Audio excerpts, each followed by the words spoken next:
Hi everyone and welcome to Social Locus. So today we have with us a very interesting discussion and I would like to wholeheartedly welcome our guest, Miss Astha Anand. So I think before we begin, I would give the platform to Miss Astha to just introduce herself. Sure. Thank you, Tushar.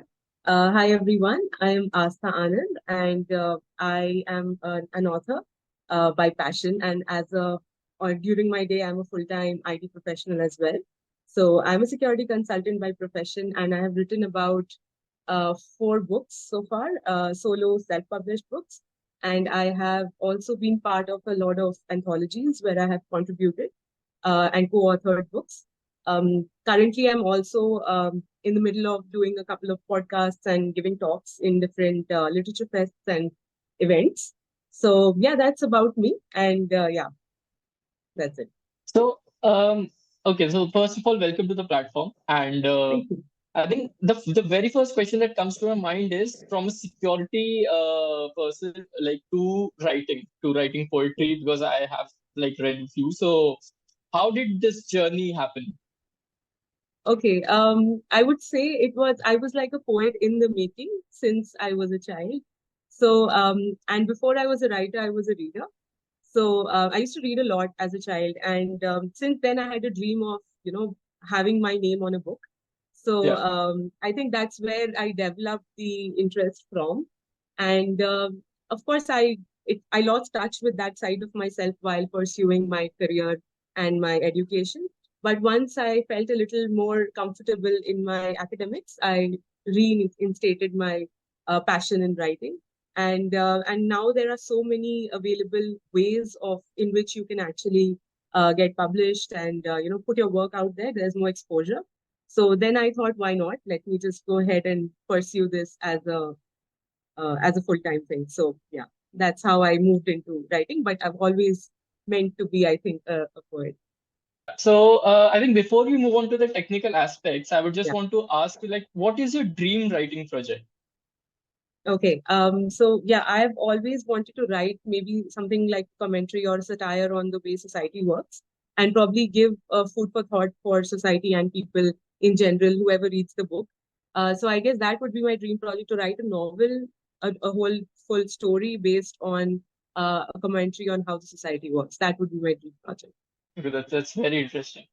All right. So you mentioned that there are nowadays it is easier and there are multiple platforms to write and publish yourself. So if you could just touch upon the process of writing, like at least for your personal self, what is Okay. the way? How does it go from inception to a printed book? Okay, yeah. So the entire journey. Okay. So I'm assuming this is when I already realized that I want to get into or maybe write a book. There are a lot of people who also just write for the sake of writing or just for as a hobby.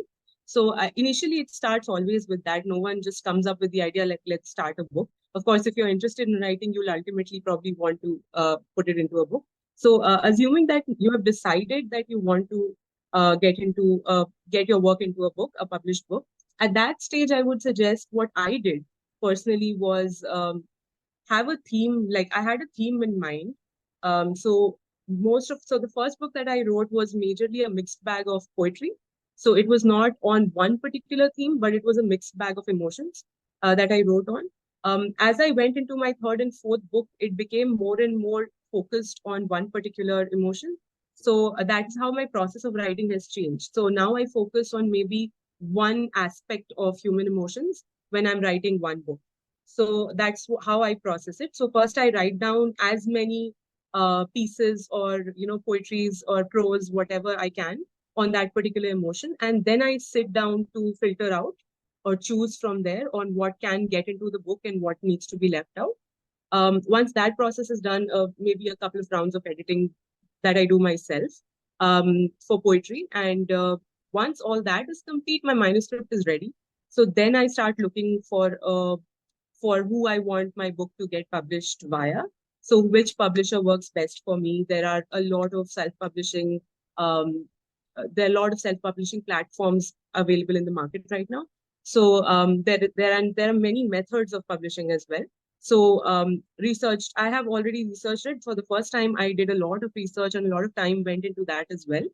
So once that is finalized, I go and talk to the publishers, talk to their consultants, and figure out what works best for me, and then share the manuscript. From there, it's mostly like a guided process where they help us with the graphics, with the technicality of how you're publishing the book, the pricing, the typesetting, everything. All that is once done, and the cover is finalized and everything, and then it's put out into the on the market. So it goes from there to there. So I think as an author, a large part of your work is over when the manuscript is done. But then the other side of your, probably the business mind or the person who is supposed to do Hmm. the marketing is also you. Yeah. So you have to like take on that role after that. So yeah, that's how the journey is. So, this is so interesting because so what you do is creative writing, right? And Yeah. I have done academic writing because I've published some Hmm. papers, and as a part of my job and the nature of my job, I have to continuously do that. Yeah, And the process you just mentioned is so similar for both these types, because exactly. we also have to first filter out our thoughts, right? So we need to Hmm. jot down everything. We have to do a literature review, find all the data, distill it into what goes for our kind of research that we need, what is required, what is supporting data. If there's some data which Right. is against, then how do we use that data, and how do we oppose those arguments, right? And then we have Yeah. to write a manuscript, find a publishing agency, which in our case would be, let's say, a journal or a Yeah. website, right? And I think it's so interesting that irrespective of whether it's creative writing or whether it's technical writing, the basic outline process is same. Hmm. Which also brings me to my next question, that at least I can talk about myself, but the process of academic writing is very mentally taxing, right? And I'm sure creative Hmm. writing is equally taxing. So how do Yeah. you deal with that fatigue and that the idea of a mental block while jotting down Oh, your yeah. thoughts? Yes, I mean, I guess that is a very common thing, which I think a lot of people call it a writer's block. And Yeah, also, yeah, yeah, and that you hit at any point. You won't even know. It's probably in the middle of you writing a book where you've hit that block, and it yeah, yeah. feels very uncomfortable, I would say, because if you have a habit of just expressing yourself through writing and you hit a block, it's kind of like someone stopped you from breathing, so you Yeah. can't really take out. Yeah, that's true. And like you said, it is a mentally taxing activity, because you're constantly thinking and you're constantly trying to put your feelings into words or put it into a particular format. So what I personally do is couple of things. So when I feel overwhelmed with writing or with processing my emotions and putting it into a format, I take a break consciously, and I try to divert myself into reading, because I feel like it's the fuel for your Hmm. brain. Yeah. So it always helps, and it doesn't have to be like a novel or a book. It can be anything. It can be an article that you might read, just a good piece of writing or something that is satiating from a textual kind of place. I'm talking from there. So anything satiating is good. Even an article or a blog is good. So I just try to move my focus into trying to not force myself to do that, because I know it feels like a responsibility now that you're supposed to keep writing all the time. Mm. But yeah, I try to consciously pull myself out of that and take a break. Also try to not think for a while. So Yeah. probably just watch something and just relax your brain so that it's not in overdrive, right? So that is one thing. And when I hit a block, what I try to do is, because at that point, it's another kind of you're trying to express, but you can't. In Yeah. that kind of a place, I would rather any kind of physical activity helps me. I don't know. I'm probably taking a walk, and it just Hmm. releases some knots in your brain, I feel. And just standing in the balcony or just looking at nature, just some sparks something in you which might bring a word or two here and there, Yeah. and that might string into a sentence. So for me, these are the things that actually help me relax a lot when it gets overbearing or it gets too much. And sometimes it is very difficult, because handling a job with a like a full-time two Hmm. careers Yeah. is Yeah. Yeah. Yeah. kind of even more taxing, because it's not always, you can't always deliver. So Yeah. yeah, at that point also this helps a lot. So I try to do these things mostly. So more or less, if I have like kind of try to understand your idea, so you're removing yourself from that mental space, right, of Correct. being in the process of writing constantly, right? And I Yeah, think that's this is because for me, in a similar manner, for me, what works is trying to express it in a different manner, right? Because, true. for example, just like you said, that writing is a form of expression, and Hmm. I feel that, like for me personally, what works is trying to express it maybe not through writing, but maybe let's say through verbal interactions, or maybe just trying Right. to sketch it out, right? Sketch Yes. it out, or even for something as simple as just crumbling paper, right? So sometimes you can, Exactly. if you get to just pour those energies out in different formats, I That's think it. that also sometimes helps get over these things. And so you mentioned that reading is a fuel, right? And Yeah. so there's a very interesting anecdote that I was recently discussing with somebody. Mm-hmm. So there's this constant hue and cry in the current times, right? Like especially by our older generations, that आजकल के बच्चे पढ़ते नहीं हैं, right? That nowadays kids don't read, and there's not enough reading. Everybody's reading on the screens, and nobody's actually reading books.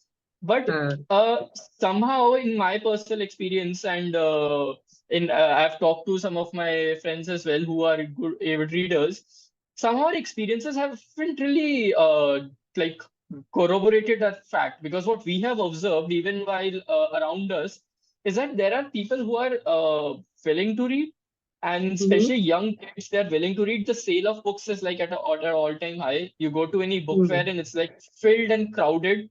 Yes. And even bookshops on any weekend are crowded Mm. completely. But so if Lisa, what do you think? Like, where does this kind of general perception come from? That Hmm. there's not enough reading happening nowadays. Yeah, I guess I actually have a couple of thoughts on this because what I believe is, which is now happening, and that's great, is there's so much exposure to material, Hmm. which I don't think was there, say, 10 or 20 years back. Okay. We were very limited to libraries and having to borrow books. I don't think it was that easily available, and book fairs used to happen once a year in your Yeah. locality, probably, right? Yeah. So you literally had to wait a whole year to go buy books, and then those books would finish in like 2 months, and then you had Yeah. another like you were waiting for so long. So I think Yeah. now what I feel is happening is there's so much being published because there are more and more people writing, and I still believe there are less readers than writers today, which is strange. Mm-hmm. But Okay. but I feel like yeah, but it has still significantly shot up the quantity Mm-hmm. of. I don't know about the quality of reading though. I think the quantity has definitely shot up, but I think people are reading, and I feel reading anything is good. It doesn't have to be a very curated or a very classic literature book. It can be anything that you enjoy, right? Uh, any kind of reading will give you some kind of insight. So according to me, what where this comes from is, I guess, screen time. I think parents or elders see us on a phone and a tablet, or those kind of devices, or even a Kindle. Sometimes people think it's just another gadget, right? To Yeah, some yeah, people. yeah, yeah, So yeah, I mean, they don't realize that. Even I was told for a very long time, what you're just sitting on your phone the whole day, and I'm like, I'm yeah, reading on the phone. So can you yeah, just like, I'm trying to read. I guess that's where they come from because they see a lot of screen time. They're not used to. Unless they see a yeah. book in your hand, they don't realize you're reading. So I guess True. that's where the perception comes from. But also, what has happened now is that Instagram and social media and a lot of this exposure has brought back the entire aesthetic of reading, which I think is Hmm. working very well with this age, right? Yeah, yeah, And to be relevant, I guess people have started reading. So yeah. Somehow, that is also somehow there. it has become cool to be Yeah, it's a trendy. to have a It's library. Yeah, trendy. it's trendy to. It's become cool to show off your books, and which I think Yeah. is a great thing, because there's one thing that even I've seen that change, right? So the idea of your local libraries, and the idea Hmm. of going to a library every weekend to get a book for let's say a week has Yeah. somehow died down, right? At least if Yeah. we think about the before let's say the pandemic, the idea of Hmm. reading had gone down. It's just I think the pandemic also did wonders for us because we were Yes. at home, and Yeah. being on screen all the time gets fatiguing, and Hmm. plus it's also straining for the eyes. So I think Right. that also did wonders for bringing people back to the idea of reading and actually reading physical copies, because I think Exactly. the sale of books also increased over the course Yes. of the pandemic. So It and also I think that gives you like an also, escape.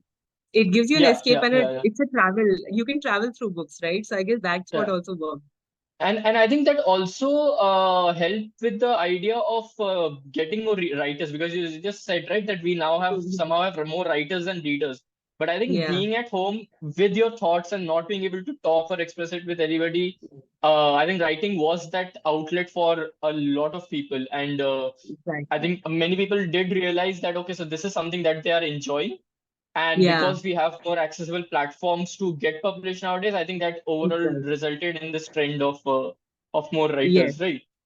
So absolutely. and yeah, yeah. And the idea of the pandemic uh also brings me to another aspect, because I think we had this conversation before, you and I, where we were talking Hmm. about the idea of mental health and writing, right? So because Right. you said that you're interested in writing about mental health and getting more conversation started about it. So if you could Yes. just like touch upon that a bit, and like what are your ideas about this whole aspect, and how are you approaching it through your writing? Hmm. So my fourth book is about that. I have Hmm. already done that and written a book which has poetry that kind of comforts you. It's not a self-help book, or it is not a book that gives you solutions. It's just a Yeah. friend that kind of comforts you and validates you. So I've done that, but what I want also to do is, which I see already happening, and I want to probably contribute to it, is breaking the stigma around the entire talk. I like that people don't shy away, or they don't feel the need to hide the fact that they are not Hmm. mentally up to, doing certain tasks. They Yeah. kind of openly say, I don't feel like doing it today. And I see a lot of people accepting that as well, which is the Hmm. best part. Hmm. Right? Just saying that, okay, I understand that you don't feel up to it. So I guess through my writing, I would also want to bring people together. I think what has already happened is people have started talking about it. I would like to see more acceptance on it, Oh. and maybe more people in power taking steps to kind of make it more generalized for everyone. It's not something that if someone says I need to take a mental health leave from work, say for a couple of Hmm. days, it's like they are shunned, or they're looked at like, okay, something wrong with them. Yeah. That Yeah. doesn't happen very frequently now. People are still like Hmm. warming up to it. But just to take that and make it a more regular and a natural thing, like a sick leave, that would be a good change to see, right? So that is something I would like to bring about with more and more conversation around it. And that's why I'm always up to talking more about this, and talking to therapists and talking to people in the profession who can actually give us more insight on this kind of stuff, so that I can then bring together more and put it into my writing. So Hmm. that is also one of the projects I'm meaning to work on, one of the ideas that I have and the areas I want to work on. So yeah, that's probably what I would like to do in the future. Okay. So in this light, I also have a bit of an experience, because in one of our previous conversations on this channel itself, Hmm. we had a conversation with a psychologist, right? And the Okay. conversation was more or less about toxic relationships. So it's not Hmm. exactly the topic that we're covering, but a very interesting thing that got brought up is when we asked her that how do you identify toxic relationships and how do you start dealing with it, right? So Yeah. one of the major things that she suggested was that we need to start writing down our thoughts, because a lot of time what happens is, even if we are able to identify, right, we are not able to understand or explain our own feelings. So Right. writing is a good way to at least make it clear to yourself that, okay, so these are the Hmm. set of issues, or these are the set of problems that I'm facing because of this Correct. relationship, and maybe through that can be the first step through which you then start like accepting and taking action as to how to get out of that mental space, right? Absolutely. So Yeah. so it's very interesting how writing can help not just in like the emancipation of an individual, but also Hmm. at the same time it can also help in spreading awareness and creating acceptance for a community, right? Yeah, uh, and yeah, and what I absolutely agree with you on this is writing is first self-discovery. I mean, unless you start writing and realize what you are writing about, it gives you a very simply, it gives you a third person's perspective when you write down your Hmm. thoughts and emotions. So it feels Yeah. like you're talking to someone else, and that kind of kills the biases around the entire thing that you already have about yourself. So if you're facing something or feeling something in a toxic relationship, you might not be able to process it in that moment. But when you write it down, you feel like a friend is telling you that, right? Or someone else is telling. So you will be able to pinpoint areas which you feel is not right. That is Hmm. what that perspective changes when you write down things. I guess So that so is you what can take works for a me. so you can take a detached and objective view in that Exactly. case, right? Yeah. Absolutely. Yeah. Yeah. So so going on to a bit lighter, because I think this Sure. got a bit too heavy. So going back to a previous point, because I feel writing and reading go hand in hand, right? Yes. So what do you personally like to read? Because I know as a writer you have to go through a lot of reading medium, right? But if I Yeah. just talk about your personal preferences, so what kind of reading do you do on a general day-to-day basis?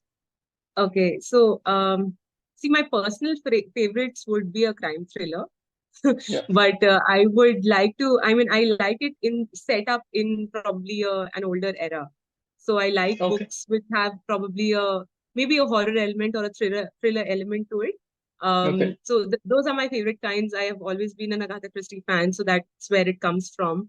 Yeah. And yeah, so one of my favorite books is Rebecca. You must have heard of it. Yeah. Yeah. Yeah. Yeah. So yeah, that is one of my favorite books. So I mean, that is my favorite genre, crime thrillers, murder mysteries. Those are my favorite genres. Mm-hmm. But now and again, I love reading a good drama as well, because Okay. that Yeah. kind of gives a lot of insight into human emotions, which I love reading about. So Mm-hmm. different aspects, comedy, romance, and simply day-to-day life and how people deal with it. So a good Yeah. story in any format is what I enjoy. So I experiment a lot with my reading, Mm. especially in the fiction category. So, but yeah, if you say a go-to favorite, that would be murder mysteries and crime thrillers. Yeah, that's Okay. a hands-down favorite.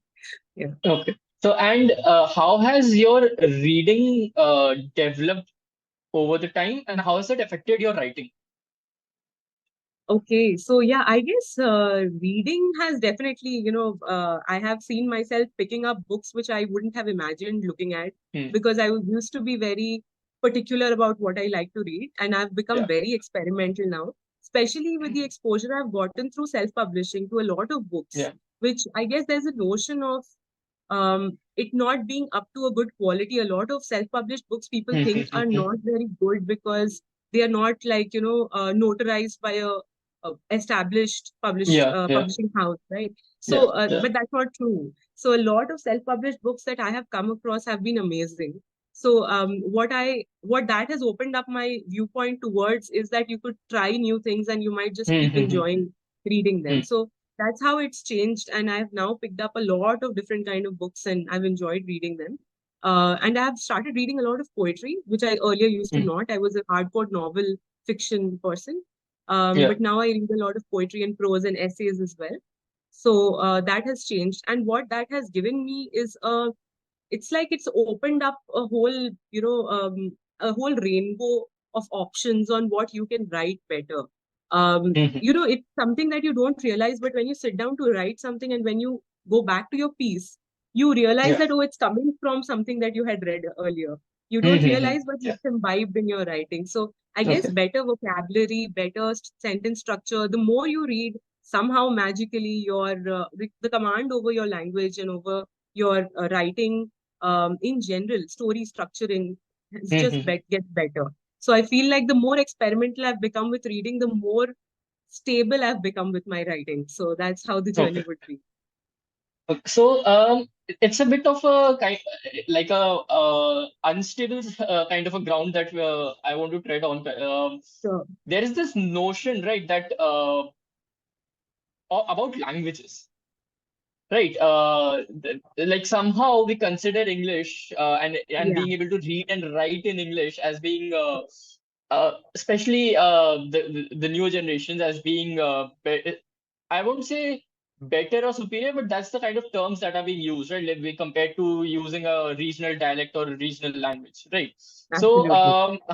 yeah, so how much do you think the exposure to regional, or how do you increase that exposure to regional languages, right? Because certain subjects, for example, if I take the example of Hindi, then there's just Hmm. a huge amount of like well-written and experiential literature out there, right? Like they can take you to through you magical experiences, but somehow there's just a reluctance amongst the common crowd to take those kind of reads Yeah. up, right?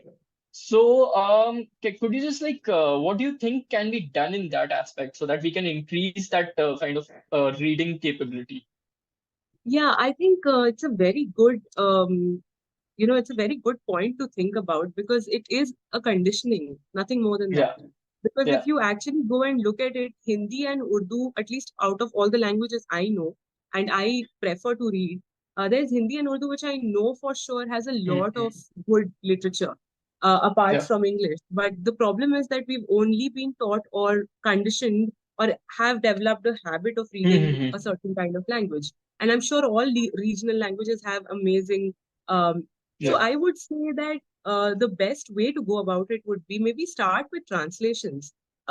If something that you're not aware of, the first step to break any kind of conditioning would be to create that curiosity and compassion towards another language, right? Or to Yeah. consider Yeah. that Yeah. equally good. To do that, you have to Mm-hmm. appreciate writers who write or in those languages. So Mm-hmm. if you don't know that many languages, maybe start reading a translated version of those, books. Yeah.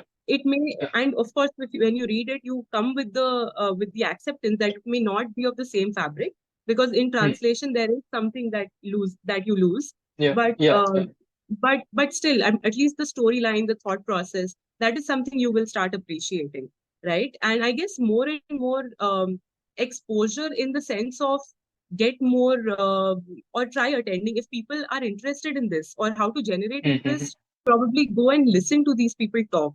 I mean, there are Yeah. so Yeah. many people. When I attended the Bangalore Literature Festival, there was a whole section of Mm-hmm. Kannada authors and people who were, who have written in Kannada and they have their Yeah. translated versions as well.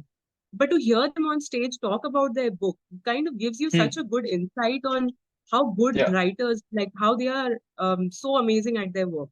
So I guess that's Mm. where your curiosity will begin and people will start picking up more of those kind of books. And then, of course, it comes to the point where you need to learn as many languages as you can. It's always fun to know as many languages as you can.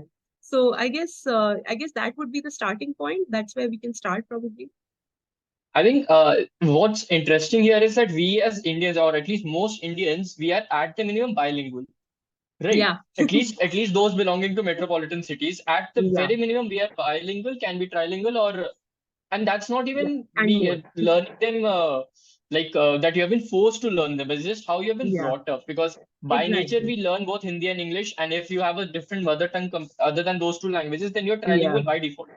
But at the yes. same, still there's this. I see this kind of reluctance that people are ready to like they're very keen on watching a Hindi language movie, Hmm. but they would be rather more interested in reading an English language book rather than a Hindi Right, book. And I feel right. that that's something that needs a bit of an addressing, Hmm. simply because they're like languages. I at least I find all languages very very beautiful, right?